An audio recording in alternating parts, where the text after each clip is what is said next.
Durga YouTube ചാനലിലേക്ക് എല്ലാവർക്കും സ്വാഗതം. ഇന്ന് പറയാൻ പോകുന്ന വിഷയം, നമുക്കറിയാം 2025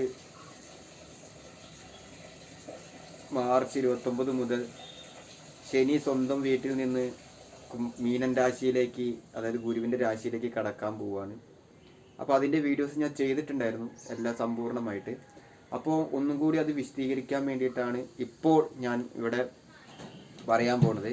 കാരണം ആ ശനിയുടെ ഇപ്പോഴത്തെ ഏതൊക്കെ മറ്റേ ലഗ്നക്കാർക്കാണ് ഇപ്പോൾ പെട്ടെന്ന് ഗുണം കിട്ടുന്ന സിമ്പിളായിട്ടൊന്ന് പറയാൻ.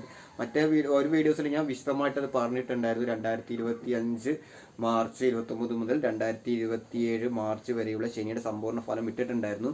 വീണ്ടും അത് ഒന്നും കൂടിയും അത് വിശദീകരിക്കാമെന്ന് നമുക്ക് അതിനെക്കുറിച്ചാണ് ഞാൻ പറയാൻ പോകുന്നത്. നമുക്ക് നോക്കാം കാര്യത്തിലേക്ക്. അപ്പോൾ നിങ്ങളൊരു കാര്യങ്ങൾ മനസ്സിലാക്കേണ്ടത്, എൻ്റെ ദുർഗ യൂട്യൂബ് ചാനൽ എന്ന യൂട്യൂബ് ചാനൽ ഒന്ന് സബ്സ്ക്രൈബ് ചെയ്ത് ബെൽ ബട്ടൺ അമർത്തി കമൻറ്റ് ലൈക്കും ചെയ്യണമെന്നാണ് പറയാനുള്ളത്. അപ്പോൾ നമുക്ക് കാര്യത്തിലേക്ക് കിടക്കാം. ഞാനിവിടെ ഇപ്പോൾ മീനൻ രാശിയിലാണ് ശനി കടക്കുക. 2025 മാർച്ച് 29 ശേഷം ശനി കുംഭൻ രാശിയിൽ നിന്ന് മീനൻ രാശിയിലേക്ക് കടക്കാൻ പോവുകയാണ്. അപ്പോൾ ആ സമയത്ത് ഈ 2.5 വർഷം ഏതൊക്കെ ഗ്രഹങ്ങളൊക്കെയാണ് ശനിയെ കൊണ്ട് ഗുണം കിട്ടുക, ഏതൊക്കെ ലഗ്നക്കാർക്കാണ് ശനിയെ കൊണ്ട് ഗുണം കിട്ടുക എന്നുള്ളത് അന്ന് ഞാൻ പറഞ്ഞത് ബുക്ക് നോക്കിയിട്ടാണ് വായിച്ചുകൊണ്ടിരുന്നത്. പക്ഷേ ഇന്ന് ഞാൻ ബോർഡിൽ എഴുതിയിട്ടാണ് ഞാൻ പറയുന്നത്. അപ്പോൾ നമുക്ക് നോക്കാം ഏതൊക്കെ ലഗ്നക്കാരനാണ് ഗുണം എന്നുള്ളത്. അപ്പോൾ നമുക്ക് മകരം ലഗ്നത്തിൻ്റെ 3 ആയിരിക്കും ശനി സഞ്ചാരം. അതായത് ഇവിടെ മകര ലഗ്നത്തിൻ്റെ എന്ന് പറയുമ്പോൾ 3 എന്ന് പറയുന്നത് ഉപജയ രാശിയാണ്. മകര ലഗ്നത്തിൻ്റെ 3 ആയിരിക്കും 2025 മാർച്ച് 29 തീയതിക്ക് ശേഷം ശനി സഞ്ചരിക്കുന്നത്. അവിടെ എന്ന് പറയുമ്പോൾ നല്ല അനുകൂലമാണ്.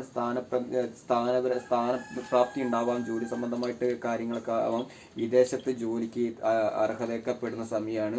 കമ്മ്യൂണിക്കേഷൻ പരമായിട്ടൊന്നും പ്രശ്നങ്ങളില്ല, നല്ല കാര്യങ്ങളാണ് തന്നെയാണ് പറയുന്നത്. മറ്റേ ധനപരമായിട്ടൊക്കെ ബുദ്ധിമുട്ടുകൾ മാറാം, ജോലി സംബന്ധമായിട്ടുള്ള തടസ്സങ്ങളൊക്കെ മാറി കിട്ടുമെന്നാണ് പറയുന്നത്. ഈ നല്ല അനുകൂലയും മകര ലഗ്നക്കാർക്ക് 3 ഞാൻ ഇവിടെ മാർക്ക് ഇട്ടിട്ടുണ്ട്. മകര ലഗ്നക്കാരുടെ 3 ശനി സഞ്ചരിക്കുമ്പോൾ ഈ 2.5 വർഷം ഈ മകര ലഗ്നക്കാർക്ക് അനുകൂലമാണ്.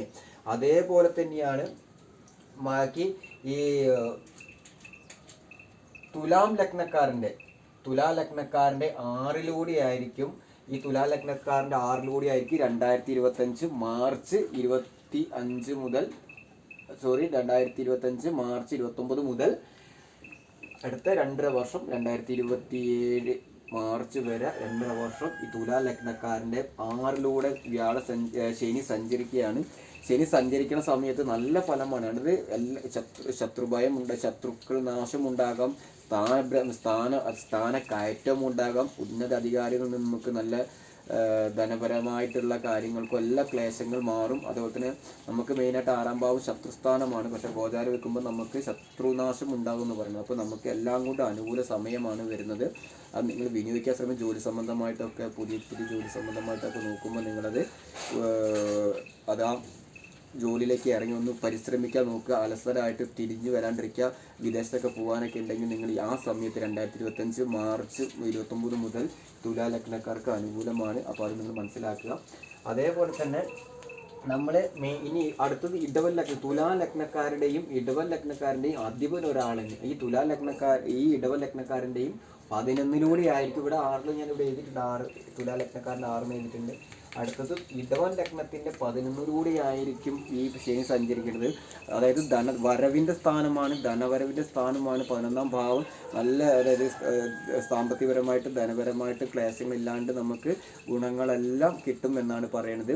അപ്പം ഈ 2025 മാർച്ച് 29 മുതൽ 2027 മാർച്ച് 29 വരെ ഈ 3 ലഗ്നക്കാർക്ക് ശനി അനുകൂല സമയമാണ്. ബാക്കിയെല്ലാം ഗുണദോഷ സമ്മിശ്രമായിട്ടായിരിക്കും. ഇവിടെ ലഗ്നത്തിലൂടെ സഞ്ചരിക്കുമ്പോൾ ശാരീരികമായിട്ട് ബുദ്ധിമുട്ട് വരാം, മനോവിഷമങ്ങൾ വരാം, ദുഃഖങ്ങൾ വരാം. 2ാം ഭാവത്തിൽ വിദ്യ, വാക്ക്, പഠിക്കുന്ന പിള്ളേർക്ക് അലസത വരാം, കുറച്ച് തടസ്സങ്ങൾ, കളി, കൂട്ടുകെട്ട്, ഇതൊക്കെ 2ാം ഭാവം കൊണ്ട് വരാം. അടുത്തത് 3ാം ഭാവം ഈ പറഞ്ഞ പോലെ തന്നെ നാലാം ഭാവത്തിലൂടെ 1, 2, 3 അതായത് ഈ നാലാം ഭാവത്തിലൂടെ സഞ്ചരിക്കുന്ന സമയത്ത് മേടലഗ്നാണെങ്കിൽ 1, 2, 3, 4ലൂടെ സഞ്ചരിക്കുന്ന 4ആണെങ്കിൽ 4ലൂടെ സഞ്ചരിക്കുമ്പോൾ ബന്ധുക്കൾ പരമായിട്ടുള്ള ബന്ധുക്കൾ കൊണ്ട് നമുക്ക് ശത്രുക്കൾ ഉണ്ടാവാം, അവരെ കൊണ്ട് അനുകൂലത കിട്ടില്ല, നമുക്ക് കലഹങ്ങൾ ഉണ്ടാവാം, മനോവിഷമങ്ങൾ ഉണ്ടാവാം, സാമ്പത്തിക നഷ്ടം ഉണ്ടാകാം, അങ്ങനെ ഒട്ടനവധി കാര്യങ്ങൾ പറയുന്നുണ്ട്. അതേപോലെ തന്നെ 5ലൂടെ സഞ്ചരിക്കുന്ന കാലഘട്ടം 5ആം ഭാവത്തിലുള്ള ബുദ്ധിക്കും ഈ നമ്മുടെ എന്താ പറയുക ബുദ്ധിപരമായിട്ടുള്ള കഴിവുകളൊക്കെ കുറയാം, സന്താനങ്ങൾക്ക് രോഗങ്ങൾ ഉണ്ടാവാം, ബുദ്ധിപരമായിട്ട് പ്രശ്നങ്ങളുണ്ടാകും. സന്താന ഭാവമാണ് 5ആം ഭാവം, അതുപോലെ തന്നെ ബുദ്ധിയുടെ ഭാവം 5ആം ഭാവമാണ്. പക്ഷേ ഇത് പൊതുവായിട്ടുള്ള കാര്യങ്ങൾ ഇതെല്ലാം അതേപടി വരണമെന്നില്ല. മറ്റ് ഗ്രഹങ്ങളുടെ വ്യാഴത്തിൻ്റെ നിൽപ്പും വ്യാഴത്തിൻ്റെ ദൃഷ്ടിയും കാര്യങ്ങളൊക്കെ കൂടിയുണ്ട്. അതേപോലെ തന്നെ 6ൽ നിന്ന് സർവ്വ സൗഭാഗ്യങ്ങൾ ഉപജയ രാശിയാണ് 6, 3 സർവ്വ സൗഭാഗ്യങ്ങൾ തേടി വരുന്ന പറയുന്നത്. അപ്പോൾ അത് ശ്രദ്ധിക്കുക. അതേപോലെ തന്നെ 7ആം ഭാവമാണ് ഗുണദോഷ സമ്മിശ്രമാണ്. 7ആം ഭാവം ഗുണദോഷ സമ്മിശ്രമായിരിക്കും. ആ 7ആം ഭാവം ഗുണദോഷ സമ്മിശ്രമാവാൻ പറയാൻ കാരണം വെച്ചാൽ 7 ശനി 7ആം ഭാവത്തിലൂടെ സഞ്ചരിക്കുമ്പോൾ ശനിയുടെ 7 എന്ന് പറയണമെങ്കിൽ നമ്മളിപ്പോൾ കുംഭൻ രാശിയിൽ ഇപ്പം ഈ ചിങ്ങൻ രാശിയിൽ ചിങ്ങമല്ലല്ലോ ധനുരാശി കന്നിരാശിയിൽ ലഗ്നം നിൽക്കുകയും ഇതിലൂടെ 7 എന്ന് പറയുന്നത് കന്നിരാശിയുടെ 7ലേക്കൂടെ സഞ്ചരിക്കുമ്പോൾ ഗുണദോഷമാണ്. അതായത് സ്ഥാന കയറ്റവും ഉണ്ടാവും, അതേപോലെ ഇറക്കവും ഉണ്ടാവും. കാരണം വിദേശ സൂചനയാണ് തരുന്നത്. അതായത് നമ്മുടെ വേണ്ടപ്പെട്ടവരുടെ ഒരു വിദേശത്തൊക്കെ ജോലിക്കൊക്കെ ശ്രമിക്കുന്ന ആൾക്കാർക്ക് ഈ കന്നി ലഗ്നക്കാർക്ക് അനുകൂലമാണ് എന്നാണ് പറയുന്നത്. അപ്പോൾ പരിശ്രമിച്ച് നോക്കുക, നിങ്ങൾ പിന്തിരിഞ്ഞ് വരാണ്ട് നിങ്ങളുടെ നല്ലപോലെ പരിശ്രമം ആയിരിക്കും നിങ്ങൾക്ക് നാളത്തേക്ക് അത് ഗുണം ചെയ്യുക എന്നുള്ളതാണ്. അതേപോലെ തന്നെ 8ആം ഭാവത്തിലൂടെ സഞ്ചരിക്കണം. ശനി 8ലൂടെ സഞ്ചരിക്കണം. കാരണം മരണം, ദുഃഖം, വേർപാട്, കാരണം എല്ലാം ഈ എന്താ പറയുക കണ്ണീരിൻ്റെ ഒരു ഭാവമാണ് 8ആം ഭാവം. അതായത് ധനനഷ്ടം വരാം, ദുഃഖം, വേർപാട്, രോഗങ്ങൾ, അത്യാദി കാര്യങ്ങളൊക്കെ പറയുന്നുണ്ട്. അതേപോലെ തന്നെ 8ലൂടെ സഞ്ചരിക്കുമ്പം അതിൻ്റെ കാര്യങ്ങൾ പറഞ്ഞ് അടുത്ത 9ലൂടെ സഞ്ചരിക്കുമ്പോൾ 9ലൂടെ അത്ര പറയണില്ല. കാരണം ഉപജയരാശി ആയാലും ചെറിയ ചെറിയ ക്ലേശങ്ങൾ ഉണ്ടാവാമെന്നാണ് പറയണത്. അതേപോലെ തന്നെ 10ലൂടെ സഞ്ചരിക്കുന്ന കാലഘട്ടം, അതായത് 10ലൂടെ സഞ്ചരിക്കുന്ന കാലഘട്ടം നമുക്ക് പറയണത് സ്ഥാനഭ്രംശം, ധനനഷ്ടം വരാം, ജോലി ഇല്ലായ്മ വരാം, ജോലിക്ക് പലവിധ ക്ലേശങ്ങൾ വരാം എന്നാണ് പറയണത്. അതേപോലെ തന്നെ 11ആം ഭാവത്തിലൂടെ വരവിൻ്റെ സ്ഥാനം ഞാൻ പറഞ്ഞു കഴിഞ്ഞു. 11 നല്ലതാണെന്ന് പറയുന്നത്. 12 വ്യയം, അതായത് എല്ലാം അടച്ചു പൂട്ടലിൻ്റെ വ്യയം. നമ്മൾ എന്താ പറയുക വ്യയം എന്ന് പറയുമ്പോൾ അടച്ചു പൂട്ടൽ, എല്ലാം കണ്ണീര്. ഈ പറഞ്ഞ 6, 8, 12 ദുസ്ഥാനമാണ്. പക്ഷേ 6ആം ഭാവത്തിൻ്റെ ചാരവശാൽ വരുന്ന സമയത്തും ജാതകത്തിൽ ശനി നിൽക്കുമ്പോൾ നല്ലതാണ്. പക്ഷേ 8ഉം 12ഉം ഒക്കെ വരുന്ന ചാരവശാൽ മോശമാണ്.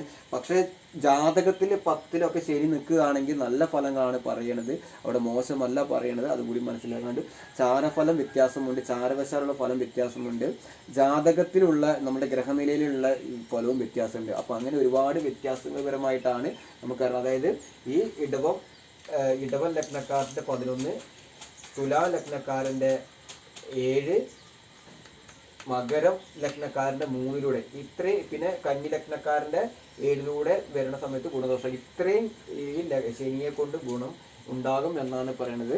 അപ്പം നിങ്ങളത് ശ്രമിച്ച് നോക്കുക. ബാക്കി ഇതൊക്കെ ഒരു പൊതുവായി മാത്രമേ മറ്റ് ഗ്രഹങ്ങളുടെ ദൃഷ്ടി നിൽപ്പൊക്കെ അനുകൂലത്തിൽ വരുമ്പോൾ ഓരോ മാസമൊക്കെ നമുക്ക് ഓരോ ഗ്രഹങ്ങൾ ശുഭമായിട്ട് നമ്മുടെ ഗ്രഹങ്ങളൊക്കെ വരുന്ന സമയത്ത് നമുക്ക് അനുകൂലം വരും എന്നാണ് പറയുന്നത്. അപ്പോൾ അതേപോലെ തന്നെ നിങ്ങളത് പരിശ്രമിക്കുക. അപ്പം അടുത്ത വീഡിയോസുമായിട്ട് വീണ്ടും വരാം. നന്ദി, നമസ്കാരം.